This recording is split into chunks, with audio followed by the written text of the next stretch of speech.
Henshin!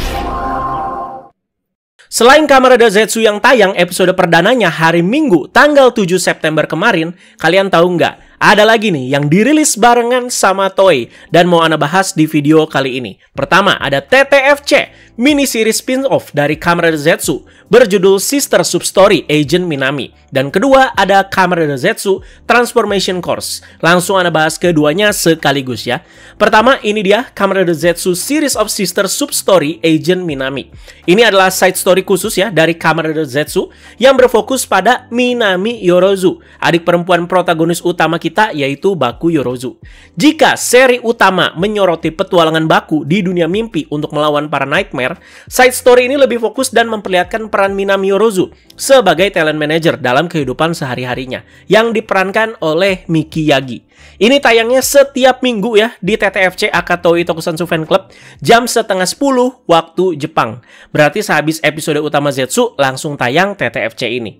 Anda nggak tahu akan seberapa banyak series ini, jadi coba kita pantengin ya bakalan seberapa banyak. Kalau udah tayang semua, kita itu langsung bahas keseluruhan lagi jika memang ada teori-teori yang menarik dan juga kaitannya dengan serial utamanya. Untuk tayangannya hanya berdurasi selama 3 menit. Yes, sesingkat itu ya. Ini tetap Ana bahas sebagai first impression ya. Official sih bilang, mini series ini dirilis secara bersamaan dengan Kamen Zetsu untuk menjadi bagian dari materi tambahan resmi yang melengkapi cerita utama. Jadi bukan ngalor ngidul atau what if ya, melainkan memang beneran terjadi dan memperlihatkan sisi lainnya untuk melengkapi. Penulisnya dan juga sutradaranya, jadi ini penulisnya ada Yusuke Naito. Ini penulis muda yang benar-benar baru, tapi di sini ya dia itu nulisnya dengan pengawasan dari Bapak Christopher Yuya Takahashi tetap ya. Dan ada sutradaranya yaitu Tomonobu Koshi. Ini sutradara utama TTFC Gachard yang Lakesis kemarin ya, itu cukup good menurut Ana ya. Dan Ana juga ada dorongan ngebahas TTFC yang singkat ini karena memang ya cukup terkesima gitu dengan peran Minami Yorozu di episode perdana kemarin. Soal ini udah Ana ungkapkan di bahas-bahas ya. Jadi ya walau kelihatan capek gitu ya sama kakaknya yang bahas mimpi dan agent mulu, tapi sebagai seorang adik, Minami ini tuh bener-bener sportif dan juga ngademin banget dan dewasa banget ya. Di samping pola pikir dia yang memang ya sangat straightforward gitu ya. Salah satu poin plus terbesar lah di episode kemarin si Minami Yorozu ini. Jadi langsung aja, scene pertama kita langsung disajikan dengan aksi Minami membantai para penjahat di sini sebagai seorang agent. Yes, di sini Minaminya yang beraksi dan aktrisnya di sini si Miki Yagi yang memperlihatkan aksinya ya. Pertama, dia itu muncul mengenakan kerudung hitam dan hanya menyebutkan kalau Minami ini berasal dari Secret Defense Organization. Sebatas itu aja. Nggak pakai embel-embel nama agent Minami seperti judulnya ya. Tentu yang bisa kita ekspektasikan di sini, Minami juga ternyata bisa beraksi seciamik ini. Ya semoga nanti kejadian aja gitu di serialnya ya. Dengan kondisi dia itu udah semakin masuk ke cerita Zetsu dengan dunia mimpinya. Ada aksi tembak-tembakannya juga yang berasa sedikit lebih brutal ya dibandingkan di serialnya. Karena ini kan tayangnya di TTFC, makanya senjata tajam juga terang-terangan di sini diperlihatkan. Kalau di episode pertama kemarin di serial TV, ya Baku itu diperlihatkan pakai peluru karet gitu kan yang cuman buat melumpuhkan lawannya dibandingkan bikin modar ya. Kirain ada apa, ternyata ini lagi syuting film dong. Syuting film di dalam film ya. Sutradaranya begitu terkesima melihat aksinya Minami. Kenapa nggak lu jadi aktris aja? Tapi Minami menolak. Enggak gue itu cuman manajer biasa kok. Ini sutradara yang muncul dan ngajak Minami jadi aktris memang Pak Tomonobu Koshi sendiri. Yang jadi sutradara TTFC ini guys ya. Ya sesuai sinopsis, Minami ini tuh bekerja sebagai talent manager di sebuah agensi kecil bernama Surukame Entertainment. Berarti membenarkan lagi ya soal dia yang katanya adalah manajernya Nemu. Nah ternyata bukan ya, dia itu adalah talent manager aja ya. Jadi kayak dia itu menaungi banyak-banyak artis gitu. Jadi nggak cuma spesifik satu artis aja. Tapi lewat pekerjaan dia ini, suatu saat di cerita Zetsu itu ya dia itu ya bisa terhubung satu sama lain guys ya. Jadi kayak gini nih, Nemu kan udah jadi artis besar nih.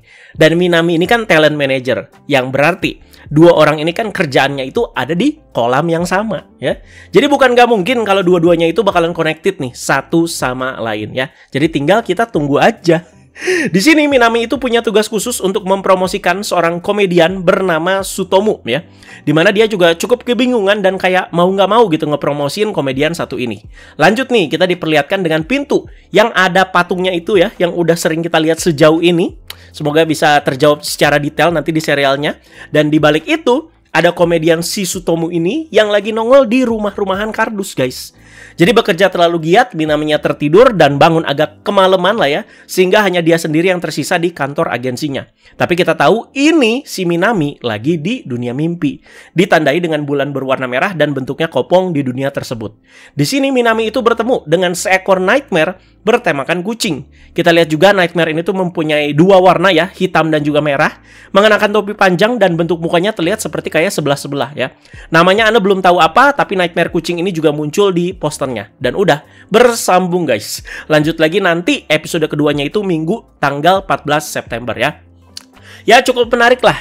Kita udah banyak yang kesemsem ya sama peran dan karakter Minami di serial. Lanjut kita dikasih TTFC ini yang lebih senggang, tapi sekalian juga untuk memperlengkapi lagi beberapa teori di serialnya.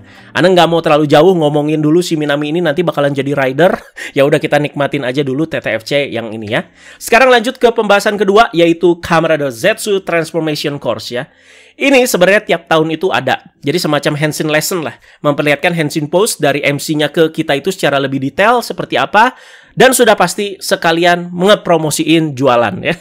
Anda bahas karena cukup menarik yang kali ini di Zetsu ya. Seperti kayak ada jalan ceritanya gitu. Dan cukup banyak hal baru yang bisa kita bahas dari Transformation Course ini. Nontonnya di mana? Kalian bisa cek ke channel YouTube Bandai atau Toei Tokusatsu dan lain-lain. Tapi jangan lupa pakai VPN ya. Kalau Anda sih nontonnya di torrent guys ya. Durasinya lumayan lama loh. 7 menit. Makanya Anda bilang menarik guys ya, dan lebih lama dari TTFC tadi. Scene dimulai dengan Baku yang tertidur dan menceritakan dirinya yang setiap tertidur selalu bermimpi menjadi seorang agent. Selalu guys. Dan dia sangat enjoy dengan hal ini karena memang dia itu ya sangat-sangat ngefans dengan yang namanya itu agent ya. Di mimpinya kali ini, ia berada di tempat organisasi rahasia bernama Code, di mana dijelaskan kalau tempat ini berada di alam bawah sadarnya si Baku. Kita jadi bisa melihat lebih detail ya dekorasi-dekorasi dan juga benda-benda yang ada di ruangan ini. Seperti kayak ada berbagai macam jam, terus juga kayak yang ada apa tuh namanya? LED yang kayak dipakai buat iklan-iklan yang lewat-lewat. Nah, itu juga ada lah ya. Dijelaskan lagi kalau Code adalah organisasi rahasia yang berdedikasi untuk melindungi kedamaian di dunia ini. Tentu saja dari para nightmare yang berulah dan memberikan mimpi buruk ke orang-orang. Langsung ke Henshin pose-nya dengan Baku aka Code number 7 ya, yang menaruh Zetsu drivernya di dada. Dan di sini Baku itu masih menyebut Capsem itu sebagai kapsul. Nah, makanya muncul Komandan Zero untuk mengkoreksi dan membantu Baku di sini. Zeronya ya belum muncul dalam bentuk motor, tapi seperti episode pertama kemarin ya, di mana dia muncul dengan sosok manusia, tapi dibikin misterius dan juga siluet. Tapi Anda yakin nih aktor yang ada di baliknya ya tetap si Jay Kabira guys ya. Pokoknya dijelaskan kalau Capsem ini berisikan kekuatan mimpi. Setelah Baku berubah menjadi Zetsu, tetap ada misi yang harus dia jalankan, yaitu mengalahkan Gun Nightmare. Iya guys, Gun Nightmare muncul lagi di Transformation Course ini dan jadi lawannya Zetsu. Tapi lokasi berantemnya beda guys ya. Sekarang siang-siang dan di sekitaran area kantornya Toei. Itu kalian udah pasti sering lihat ya. Dan kali ini Zero-nya udah ada di motor sambil mandu Zetsu dalam pertarungan. Udah dalam bentuk motor maksudnya ya. Aksi selanjutnya, Zetsu itu diberikan senjata bernama Brackham Zetser oleh Zero. Tahu ini dari mana? Dari motornya. Senjatanya itu keluar baru dipakai guys.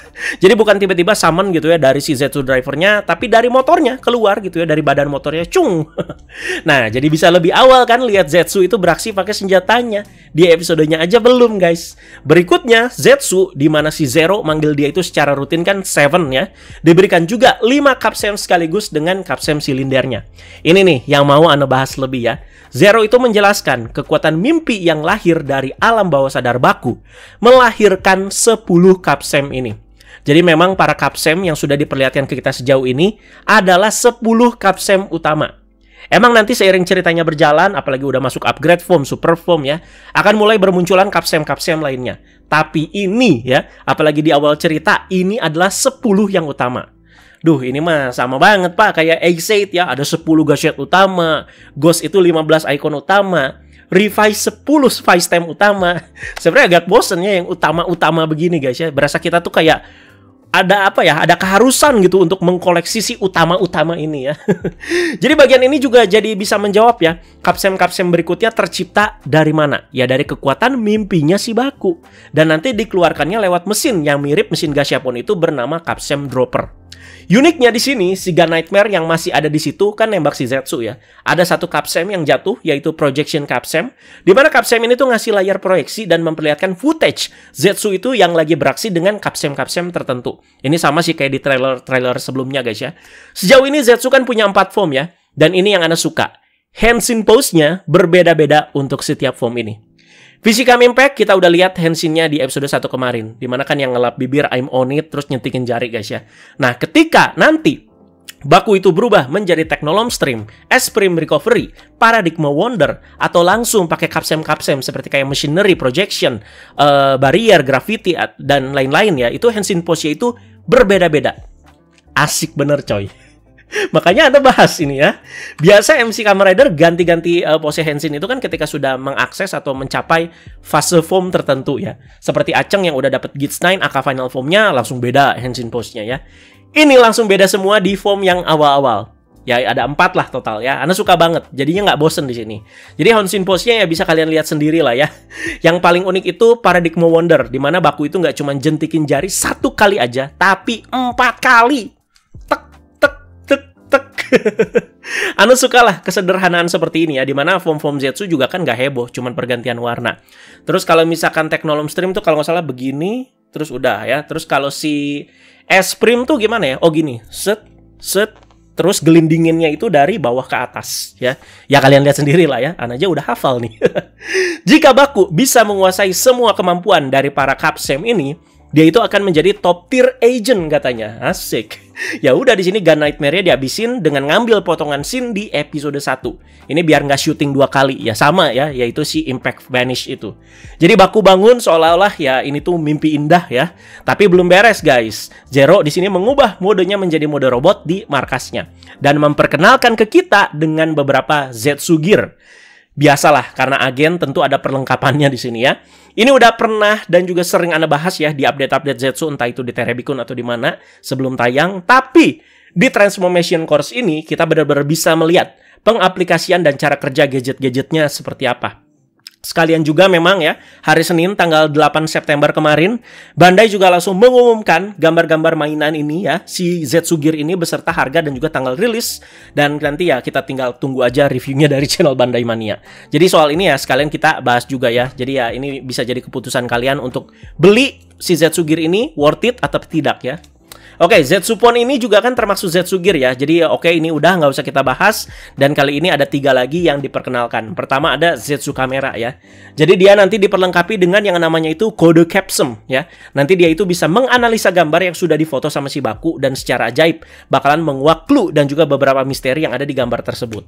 Dan untuk DX Zetsu Kamera harganya itu 2.200 yen dan bakalan rilis 27 September 2025. Isi setnya ada DX Zetsu kameranya tentunya ya. Terus kita dapat kayak kartu gitu guys ya. Dan dapat Decade Capsem. Ini nggak bisa motret beneran ya. Ya CSM-nya Faiz yang ada si Faiz kameranya juga ya nggak bisa moto kan ya. Apalagi ini yang cuma 2.200 yen. Dan ini kayaknya nggak ada elektroniknya. Makanya harganya cukup murah. Kita cuma dapat kartu yang bisa kita selipin gitu ya. Kita masukin ke kameranya. Nanti di layar kameranya muncul gambar dari kartu yang udah kita masukin. Mainan kamera bocil yang ada film puternya aja yang bisa kita lihat begitu aja berasa lebih bagus guys. Jadi berbagai macam capsem juga ya bisa kita masukin ke sini guys ya. Dan kalau mau cari Decade Capsem ya harus beli di Zetsu kamera ini ya. Atau kalian nanti cari aja versi SG atau Gashapon atau gimana ya. Jadi kan beli HP itu dapat Faiz Capsem. Karena Faiz kan memang HP ya. Dan ini sekarang kamera dapatnya Decade. Ya kalian tahulah ini kesinambungannya ya. Nggak usah Anda jelasin lagi. Selanjutnya ada DX Zetsu Sensor nih. Zetsu Sensor ya. Jadi gear ini tuh berbentuk laba-laba. Dan gear ini tuh bisa mendeteksi gangguan musuh. Jadi dia itu langsung kasih suara warning gitu kalau ada bahaya yang mendekat. Sesimpel itu. Untuk DX Zetsu Sensor harganya itu 2.970 yen dan tanggal rilisnya 4 Oktober 2025. Kita dapat DX Zetsu Sensornya dan juga dapat Kamen Rider Double Capsem. Kalau ini ada elektroniknya nih dan ada tombol di kepala laba-labanya yang bisa kita pencet. Jadi semua gear untuk aktivasinya itu yang Anda lihat ya harus pakai Capsem ya, terutama si kode Capsem tadi. Kalau di double ini berarti kan sama seperti kayak Denden Sensor. Di mana itu bisa mendeteksi gerakan dalam gelap. Kalau nggak percaya, cek review Ana. Udah pernah Ana review dan unik banget memang ya. Jadi DX dulu itu unik-unik memang gimmicknya, walaupun ya minim fitur dan suara ya. Jadi kayak cuman gitu doang, tapi ya luar biasa gitu ya untuk si gimmicknya ya. Oh, dapat double capsem juga. Jadi kalau kalian mau cari ya udah beli aja yang di sini guys ya. Jadi cukup unik tuh. Itu light yang dikeluarin warnanya jadi hijau ungu gitu. Terakhir ada Zetsu License. Jadi ini adalah Visor Attach ID. Kemampuannya bisa ngedeaktif security system ya. Jadi kalau misalkan mau masuk ruangan tertentu tapi kekunci yang biasanya pakai tap card atau gimana, ya udah si Baku tinggal pakai Zetsu License ini, cet, nanti kebuka ya. Dan ini tuh bisa diganti menjadi visor mode ya. Jadi dengan memasukkan capsem, di mana ini tuh jadi kayak mirip Go Buster, dan setelah menjadi mode visor, ini dipegangnya itu kayak handycam guys. Dia itu bisa menguak beberapa evidence di TKP kejadian. Jadi kayak jejak kaki, jejak tangan, dan semacamnya. Untuk DX Zetsu License harganya itu 1.980 yen dan tanggal rilisnya 4 Oktober 2025. Dan untuk isi setnya ada DX Zetsu License-nya dan kita dapat license card-nya 2 biji dan ada DNO capsem. Ini kayaknya nggak ada elektroniknya juga, busuk banget memang ya. Cuman dapat kartu yang bisa kita masukin ke clear parts di license-nya. Tapi dapat DNO capsem. Kenapa di set di sini? Karena license-nya sendiri memang seperti kayak DNO Pass. Jadi itu dia guys semua pembahasannya. Jangan lupa di penutupan Transformation Course ini, di bagian layar di kantornya Om Zero itu ya, ada tulisan di layarnya yang seperti iklan gitu yang udah Anda jelaskan tadi, bertuliskan selamat malam. Yang nggak cuma selamat malam aja sih ya, tapi dalam berbagai macam bahasa. Yang penting ada Indonesia coy! Kayak gitu guys ya, ini Ana bahas karena masih excited banget juga sama Zetsu. Semoga dapat banyak hal baru juga dari pembahasan Ana ini dan kita tunggu nanti penayangan episode keduanya ya. Terima kasih banyak sekali lagi. Jangan lupa diskusi di bawah, teman-teman jangan lupa like, share, dan subscribe. Bye-bye guys.